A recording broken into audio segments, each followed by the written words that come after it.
Do you want to see how they celebrate a traditional Dia de Muertos in Mexico? Follow me. Many people now know Dia de Muertos or the Day of the Dead because of Coco, Pixar's movie, and I have to say that's pretty good. But how accurate is that? Well, let's go find out. I live in a small place called Valle de Bravo, but this time I had the chance to spend the Dia de Muertos in a place called Malinalco, unique. Why do I say that? As many towns in Mexico, Dia de Muertos is celebrated with lots of color, like lots of color, as you can see here. Even supermarkets have ridiculously amounts of shrines, beautiful decorations, and everything. But there's a difference in this one. When families have lost somebody this year, they open their houses and receive people. Anybody can enter. They just ask for a candle and they give you food, tea, some candy sometimes, and they even lighten the paths, as you can see here. So uh, it's a really interesting experience, very respectful at the same time very joyful. So it's very unique. They transform the grief into something magical.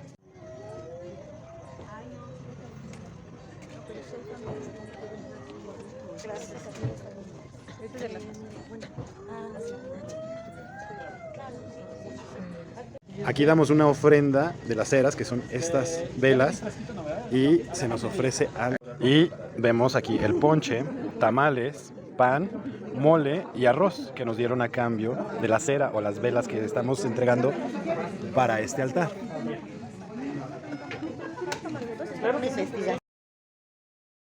So in Coco, they mention a lot the importance of remembering those who passed away, and this is also something ridiculously important.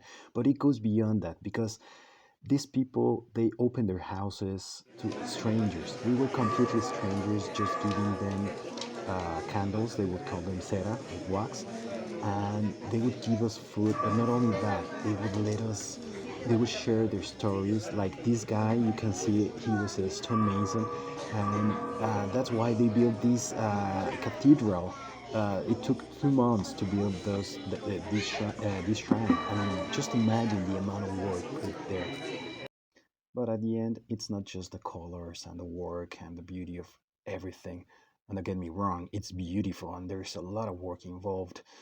But it goes beyond the Coco's film. As I said, it's important to remember, but it's even more important what we can learn from these communities because they heal by opening to the community, by letting others understand their grief and making it part of everybody so that we all as a community, even though we didn't even belong to that. I mean, we are just visitors, strangers, if you will, but we were helping them heal.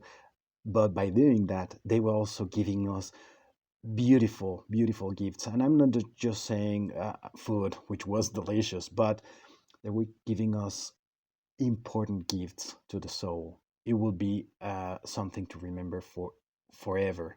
So remember, it's not the time that heals, but it's what happens in between.